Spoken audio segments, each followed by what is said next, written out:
Hello and welcome to the One Question Leadership Podcast. This is Jill Bodensteiner, Director of Athletics at St. Joseph's University. As leaders, it's really important that we're clear regarding our goals and our vision and how those integrate into the greater university goals. We also need to collectively create a strategy and a culture that are going to help us reach our goals. This is an evolving exercise that requires an openness to continuous improvement. That's why I follow the One Question Leadership Podcast, because I love learning as much as I possibly can from my colleagues that helps me be the best that I can be. So my message for the day, keep learning, keep leading.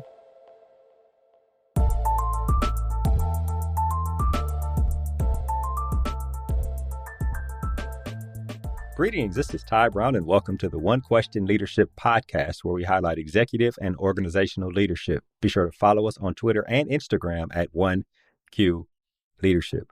Our guest today is Carol Bonner. Carol is the Associate Registrar for Athletic Certification and Eligibility at Texas Tech. Greetings, Carol. Thanks for joining us. Hello. Thank you for having me. Yes, ma'am. Now, you've been in there at Texas Tech for 10 years in a similar type role, right?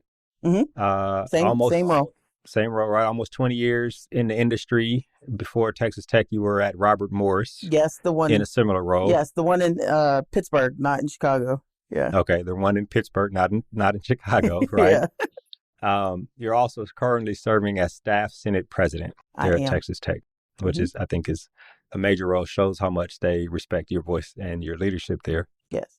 The first question is, what is an Associate Registrar for Athletic Certification and Eligibility? I can make assumptions based on the title, but I want you to explain to me what it is from your position in the chair doing the job.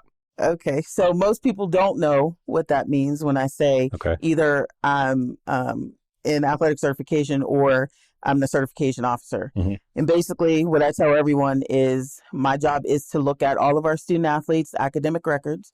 And then based on NCAA, Big 12 in my case, and Texas Tech rules, I determine whether or not they're eligible for competition. So that is the short answer synopsis of what it is that I do every day. Okay, and I'm going to ask you what the long answer is in a minute. But so, the NCAA has its eligibility center. And so that's coming into college. Mm-hmm. And so do they get past that first and then the records come to you? Or are you just the people who are already enrolled in Texas Tech and you look at their stuff as they progress through all of the types of student athletes? So we have the initial, we have continuing, and we have transfer. So initial, thanks to the eligibility center, is pretty cut and dry.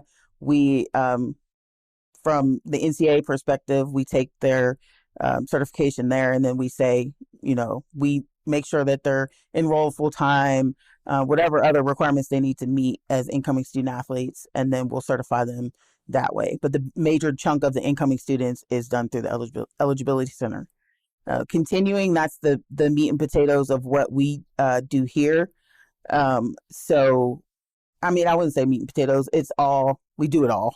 Right. Yeah. Right. No one group is more important than the other. But we, when I say looking at their academic records, that's looking at, their grades, GPAs, those kinds of things, and then applying the NCAA Big 12 legislation to those. And then transfers, we have another process for evaluating transfer eligibility. Okay. All right. Which is excellent. You have a staff of, how many people do you work with that are responsible for this area? That's a bit of a loaded question. Based on how we do certification here at Tech, we probably have, on the direct athletic certification staff, we have me, and then I have an assistant registrar, a unit coordinator who does most of our day-to-day processing, and then we have a student assistant as well. Okay. Our entire certification team, as I like to call it, is probably somewhere between 35 to 40 folks, depending on who is designated within our colleges to provide our certification documents. So that is very specific to Texas Tech. That's not an overarching thing. I don't know that two schools in this nation do certification the same way, but our colleges are responsible for determining our the applicability of our courses. We train them, we educate them. but it starts in our colleges. And so we have a lot of contacts there. So our entire process takes a village for sure. When you say the applicability, meaning like, will this course count in terms of what the NCAA considers something that they can use to move on to the next, to be considered a junior, senior on the way to graduation type situation? So what we do is there are lots and lots and lots of weeds to this. Okay. So I'm trying to step back from those a little bit. But the NCAA does have requirements for eligibility, essentially based on the number of full-time terms you've attended an institution of higher education. So if you went to another institution for 2 full-time terms, then you came here, you're at 2 full-time terms. And then we add on as you go. So there are different requirements for different numbers of full-time terms that you have completed. And then we look at all of the information and take the totality of your circumstances as a student athlete, and then we'll apply whichever legislation applies to your situation and see if you've met those requirements. So there are times when courses need to be applicable to the designated program the student has. And then as they progress through their collegiate career, those change a little bit. And then we're determining whether or not you've met those requirements. Is there a formula or algorithm, or is there some subjectivity to determining something? No subjectivity. Is what it is. Is the course applicable to the program? Have they met the number of hours they need to meet per term between 2 terms? The percentage of degree that they have to earn, the GPA that's required. It's very the legislation is the legislation, and what's required of that student at that particular point in time is what's required. Yeah, and you've been at Texas Tech for 10 years. Mm-hmm. The legislation that guides in terms of what you do, has that changed much over the 10 years? Here and there. The basic concepts, no.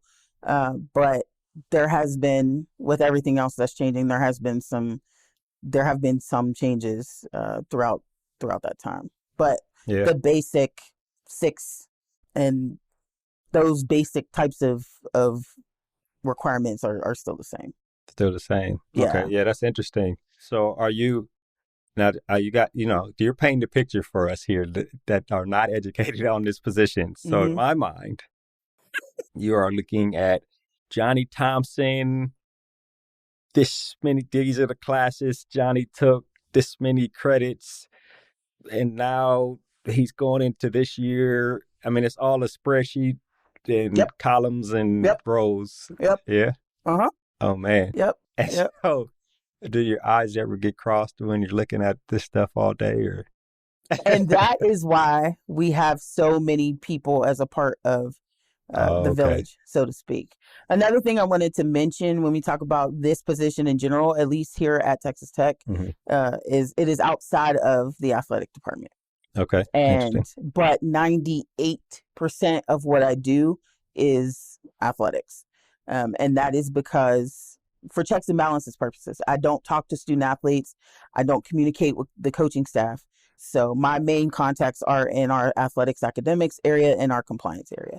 So that's to prevent that undue influence on any of the decisions, because I'm the one who ultimately signs that eligibility report and says, yes, these student athletes are eligible to compete, or no, they are not. Ooh-wee, that responsibility, huh? And again, that is why we have so many people a part of the village. We have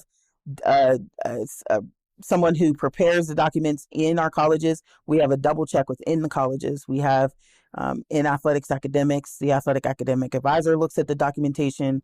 Then we have one person who looks at all of the student athletes, and then it comes to us. So we have a lot of checks along the way to help ensure the accuracy of the eligibility. And then we certify all of our student athletes. And so I and the assistant registrar both independently do our certification. We get together and review our numbers, make sure we're on the same page, and then we meet with athletics to see what what they have, essentially. And so we compare consistently, constantly, comparing any issues that arise. We'll talk through them, discuss them, make sure we're all on the same page before I sign that document. Yeah, that's super interesting. When you say the village and the people who are in the individual colleges around campus, Mm-hmm. are they just looking at the stuff relative to the history department classes that this person had to take, or Yes. is that what that means? Mm-hmm. Okay. Mm-hmm. Yeah, that's super interesting. And then, okay, so they do their due diligence. And that's, I imagine that's just a part of someone's responsibility within that college, right? Yes, It's not correct. their full time. It's not their whole thing. It's just a part Yes, of their yes. responsibility. So then they pass it up to you, and then you review their work.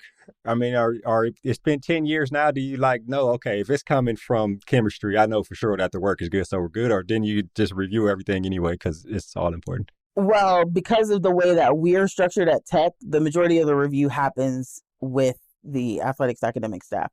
Oh, We okay. train, and we kind of do a tag team train between athletic certification and athletics, but we're all on the same page about what those documents should be, or what those requirements are. And so everybody's on the same page about what it is. This certification office could be different elsewhere. I know it's different elsewhere, but we don't necessarily go in and vet it from the academic perspective. Okay. We say, okay, these are the documents. They've already gone through 4 different people. This is what we're going to use. And then we're going to apply the legislation at that point from our perspective. So that's the majority of what we do here. Yeah, super interesting. How much of this apparatus was in place 10 years ago when you arrived at Texas Tech? Oh, almost all of it. Okay. So when I came here, it had been 17 years since Tech had a major violation. And I don't mean technical major, but it was a major violation. Right. Where there were lots of things that weren't great that happened at this institution. And so this is all public knowledge. And so they kind of revamped everything. And the certification officer that I replaced, she was here that entire 17 years. So when I say how we function at Texas Tech from a certification perspective, a lot of people look at me like, what? People who know what this is, but we've lived it. So, and we being the folks who were here 27 years ago, they lived it. And so they put all of these resources in place to ensure that we never ended up back in that spot. Wow. So Okay. In 30 years, there's only been 2 certification officers here. Yeah. What is the Carol Bonner influence over the last 10 years? Is there anything that since you've been there, we've leaned in on this part of the process a little more or anything like that? That is a great question. I would say the foundation was solid. Okay. So I didn't have to change too much, but I would say that I have kind of led the way in making us less paper dependent, making us more electronic, making us utilize technology a lot more. We don't utilize a degree audit system like some institutions do. Okay. But we used to have like physical paper, and there's just paper everywhere. Wow. And we've gotten away from that. If I had another few minutes to think about that, I'm sure Okay. there are things that No, I mean that's major too. How long did that take? Because of everybody wants to be more efficient, but then you got to break a bunch of old habits too, Yes. in order to people to get to digital and to trust digital to be able to move forward. Tell me about that process. Interestingly enough, we just in January rolled out all of our documents that we need. So there are tons of forms that folks fill out. We rolled all that out in one spot in January. So it took you 10 years. 10 years. For a number of reasons. A number of factors came into play, but everything came together at the right time. Kaylin Bednarz is on my staff. She has been a tremendous addition, and she spearheaded that in conjunction with one of our IT folks. but it took her, she's been here for almost 3 years, and it took her that long to get it there too. So it has been, okay, we're ready. We're going to do it, but we're going to get this other technology. Right. So just wait on it. But now we're not going to get that technology. But we're going to get this technology. So then you can do it. So it's just been a lot of start and stop and all that. But we're finally there. It was one of the best days. But you got it implemented, right? When I sat there, we were unveiling that. I think it's pretty significant, right?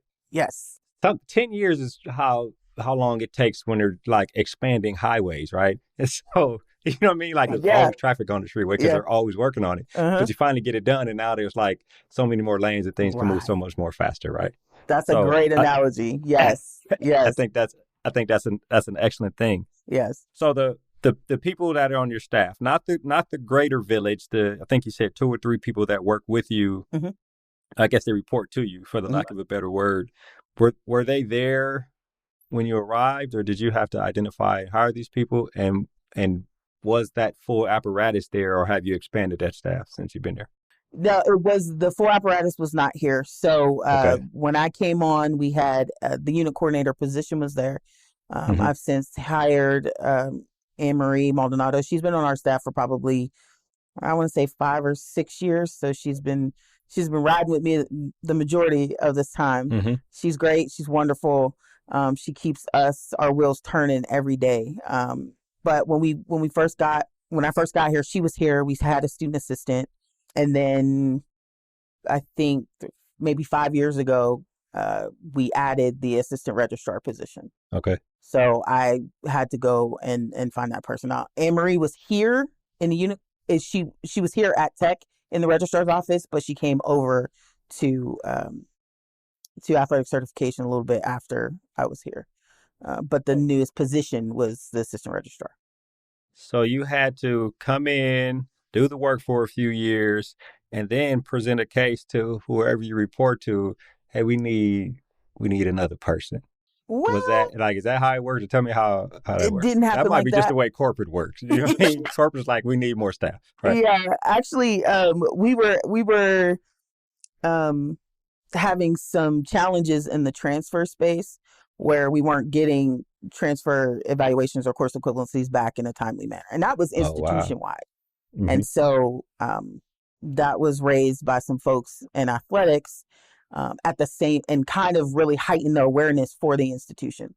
So as the institution was working on the issue, another recommendation was to have an assistant registrar position whose main purpose was to kind of focus on that transfer space. And in support of our transfer evaluation office. And so it all kind of came together at the same time. We do much better. I don't want anybody to think we're not doing well here, but it was something that we saw, we addressed. We're doing much better with our turnaround time. And that position has kind of morphed a little bit where it's not as much transfer, but it's a much smoother process now. And she's able to do other things like unveil our dashboard with all of our forms. So it didn't necessarily come from me. It came from some challenges that we were having, but we've righted the ship, and that position was instrumental in doing that. No, I think that's excellent. So athletics pointed out, hey, we're trying to get people in here, and it's just not happening fast enough, right? Mm-hmm. So they point that out. And then the school looks at it and says, you know what, that's just not athletics. Actually, we're having this problem all over campus. Mm-hmm. And so what they do is pretty much just relook at the whole structure and say, maybe we need to provide support so that we can get that specific thing done at a high level. And that person has been with you in that role, you said 4 or 5 years? Caitlin's been here for almost 3. Okay. And so did her job just become even more important as transfer has opened up and the portal is immediate? And like, she's like studying NCAA encyclopedia, you know what I mean? Because tell me about that. Like, because it seems like that role is becoming more important, or is it, talk to me about that. You know what I mean? I wouldn't say it is not more important, but it seems like there's a lot more going on here. There's a lot more going on. And I wish it were a joke that if there were an NCAA encyclopedia that she would be reading it, but she probably she would be reading it. Right. If it Exactly. existed. I'm grateful that we have that position in place. Okay. Because she has been instrumental in kind of following the changes in the legislation. Our compliance office has been great with keeping us abreast of what's going on in those changes. So we're lucky there as well. But yes, I'm grateful that we have that position that is kind of, she lives in transfer a little bit more. Like, has it changed? Has what she does changed over the last 8 months or something when like, or a transfer is a transfer? I mean, talk to me about that. It seems like there's more transfers maybe. I don't know. Yeah, the transfer is still a transfer, but you just have to take into account the different types of things that are changing. It might be one way one day and a different way the next day. Oh, yeah. And so we're both responsible for knowing that and responding to it. But it's great to have someone who lives in that transfer. Say, I wouldn't say her job has changed much. Mm-hmm. Maybe more. She's our contact who enters some of the stuff in the portal, so she probably has more of that. And definitely, the portal is a brand new thing, so that job has changed, or that part of the job responsibilities has changed. But other than that, a transfer is a transfer, and we're both responsible for making sure that we're aware of what the legislation is. In terms of transfer and transfer portal in general, my understanding, I played football 20-some years ago, and then I worked at the Football Coaches Association, and you would see a lot more transferring in and out with basketball. Now it's kind of widespread throughout college athletics. You definitely see a lot more in football. And so does that, and you may have just addressed this, but people coming and going, I guess the formula is still the formula. So what did you take there? What are you going to take here? Or what do you take here now you're leaving? Do you talk to, there's two questions in my brain that aren't coming out right. The first one is, like, how has that affected the role? And you may have answered that, but if you didn't, just let me know. A, the transfer portal and the more comings and goings of student athletes. And then B, do you talk to other certification officers at other schools when somebody wants to transfer somewhere, or is that not part of the role? If those questions make sense. So I'll take the second part first. We don't normally. Any guidance that is given to a student athlete is given by athletics. So again, we don't talk to student athletes. We don't talk to coaches. We're not in an advisory role by any means. So we don't necessarily talk to other. For us, it is what it is. And that's very much what this position is for the most part. It is what it is. Did you do what you needed to do to be eligible, or did you not? And so when we talk about the portal, all we're doing is entering the information for the institution. If from an academic or eligibility perspective, for any issues that come up or conversation that needs to happen concerning something that's in the portal, that will all be done through athletics compliance. So the other school that a student athlete is transferring from, they are relying on the information that you put into the data that you've gathered on this person's eligibility. The other institution is, yes. Yeah. Okay, excellent. Right. Which is another accountability piece for us to make sure our jobs are done well. Mm-hmm. And then the other part of the first question was about with the increase in transfers and people coming in for a year and leaving, how has that impacted things in general, or has it? I wouldn't say from this seat. Mm-hmm. I wouldn't say that it's had a major impact. Completely changed things. The landscape is definitely changing. Okay. And we had more transfers, and we'll have more 444s and more graduate transfers and those kinds of things. So we're trying to we do see an increase in those, but we're not necessarily, I don't feel like, bogged down with the change. It's kind of just, you see increases, but if a basketball team, I'll say, needs five student wants to bring in 5 student athletes, I have to look at all 5 of those student athletes. The transfers are going to take me longer. I might need additional documentation for the transfers, but there's still 5 student athletes. Yeah, the process is the process, right? Yeah. Mm-hmm. Okay.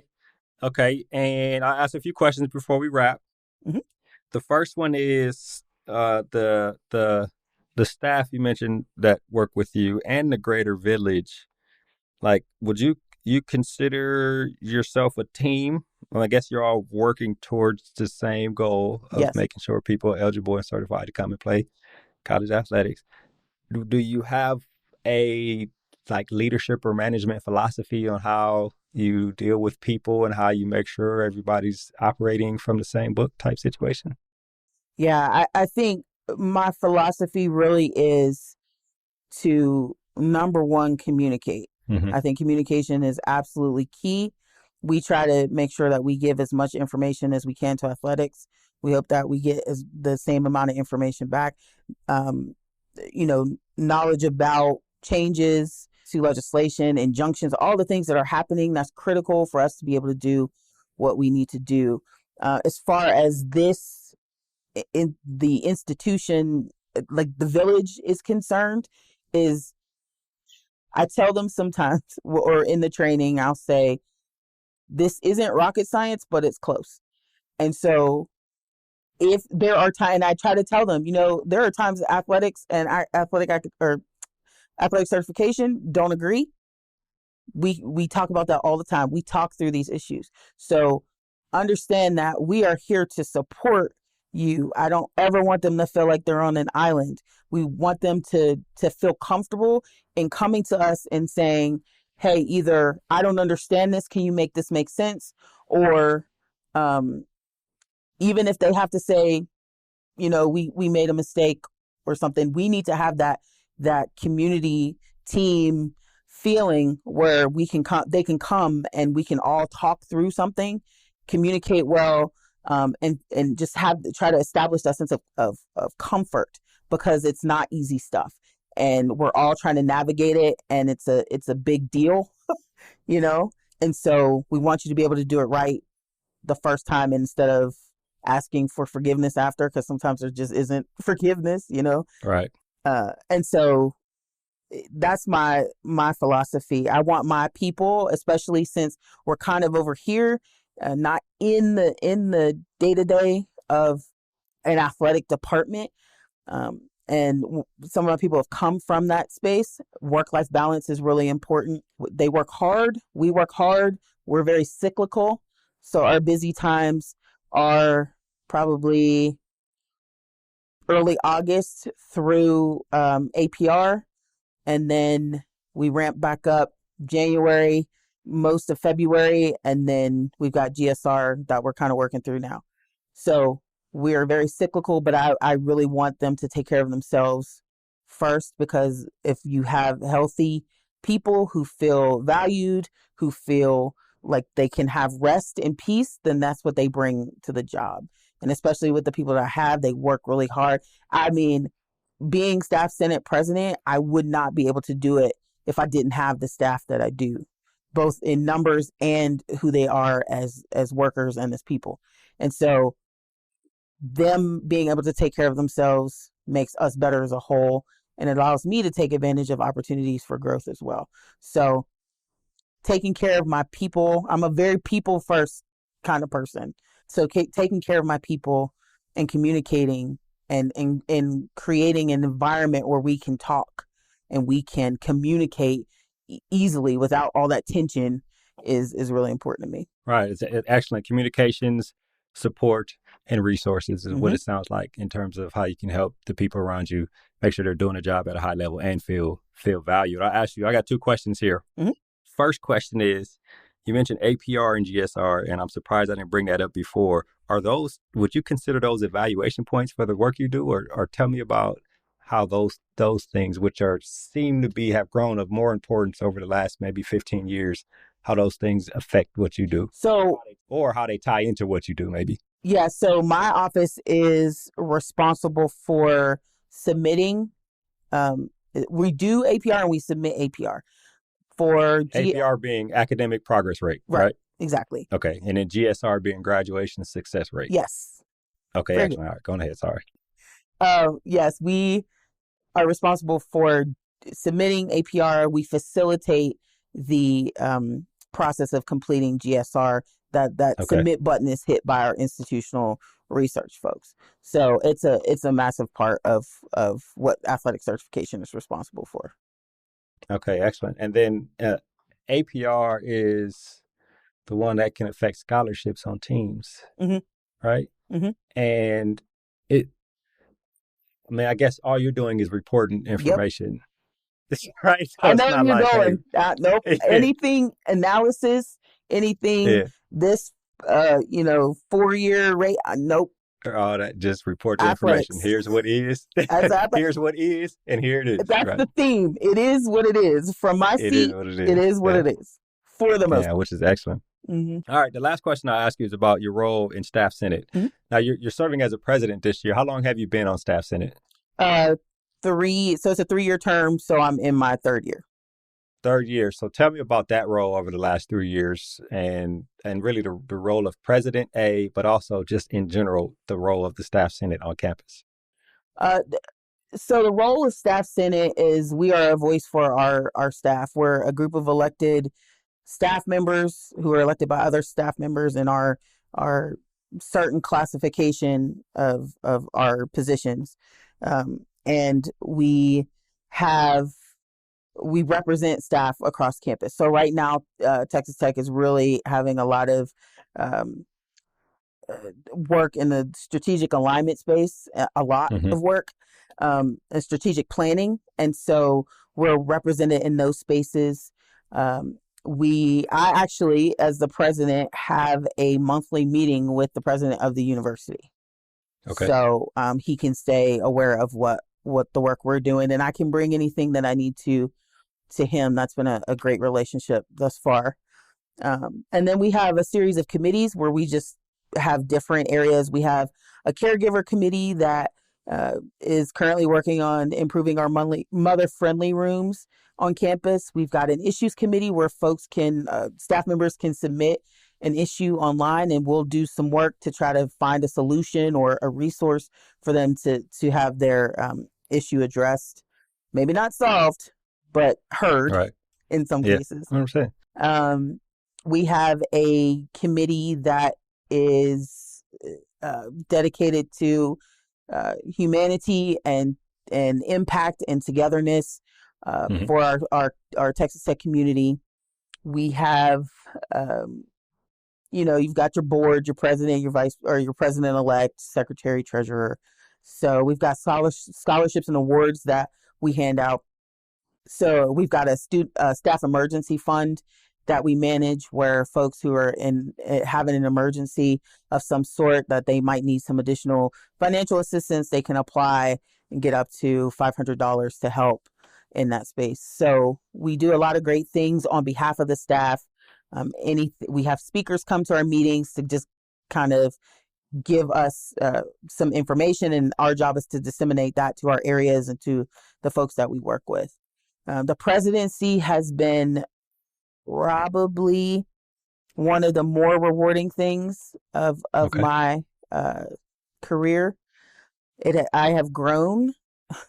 I set out with a goal of what I wanted to get out of it, and I got that out of it, which was just to make me more comfortable in certain rooms and in certain settings with folks, and that's been great. We're kind of revamping, I wouldn't say revamping, we're kind of like drilling back down into our purpose and making sure that the bylaws are aligned with what we're doing and all those kinds of things. So It has been really rewarding for me personally to be able to work in this space and work across campus and meet people and learn about folks. So I'm grateful for the opportunity. I'm grateful that I was elected to be in that position.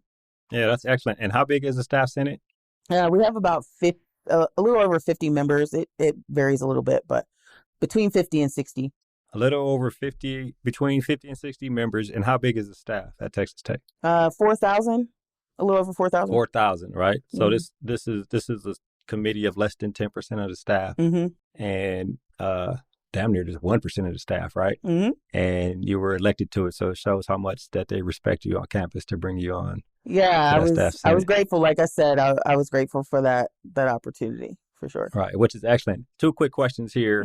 Do you interact much with Brian Shannon, the FAR there at Texas Tech. He's somebody that I've grown to know over the last maybe decade in terms of the work I've done with football coaches and now really college athletics adjacent. Do you interact with much with the FAR, and how tied to that position are you in athletic certification, or is there any overlap? We communicate with Brian from this position sometimes. Okay. I would say it's not a daily thing. I think he communicates with athletics a little bit more with some of the challenges or issues or good things that are going on over there. But from this position, he's really just a resource for us if we need anything, or like when I'm completing GSR, he's kind of the go-between me and the president to get signatures and all those kinds of things. So he's a resource for us. I see him. I talk to him. I communicate with him. I know who he is for sure, but it's just not a lot of day-to-day interaction that we have to have. Type situation. Okay, excellent. Final question here. From my position, getting to know you during this course, I consider you a leader. Thank you. But the question is, are you a leader in college athletics? Are you a leader in higher education? Or is it a combination of both? What do you consider yourself? Wow, great question. I would consider myself both. Okay. Right now, I would consider myself both because I straddle this line. I'm in the registrar's office. I'm outside of athletics. I lead this team, my athletic certification team, my direct people. Yes, ma'am. Through something that is one of the most critical pieces of the college athletic space. And a lot of folks don't even realize we exist. But exactly. I'm telling you, if we don't do what we're supposed to do, it's a mess. It's right? a whole thing. If we don't do it right, we don't have very much room for error at all. Right. And so I have to be in a position to lead this group and then really facilitate a lot of what's going on with compliance and academics and the college community and here. So I do see myself as a leader in college athletics, even though I'm not over there. Excellent. But and then the campus, I'm staff senate president. I have to see myself as a leader in that space. Leader on campus, I can't avoid that one. Can't avoid it. And it's all sounds like from this conversation, it's something that you've earned and people respect you for your leadership. I hope so. Well, Carol, this has been an excellent conversation. I really appreciate you joining us here on the One Question Leadership Podcast. Thank you so much for having me. I appreciate it. Yes, ma'am. That was Carol Bonner. Carol is the Associate Registrar for Athletic Certification and Eligibility at Texas Tech. And of course, I am Tai Brown with One Question. And keep in mind, the role of a leader is to create and maintain an environment that people want to be a part of. And as always, be better tomorrow than you are today.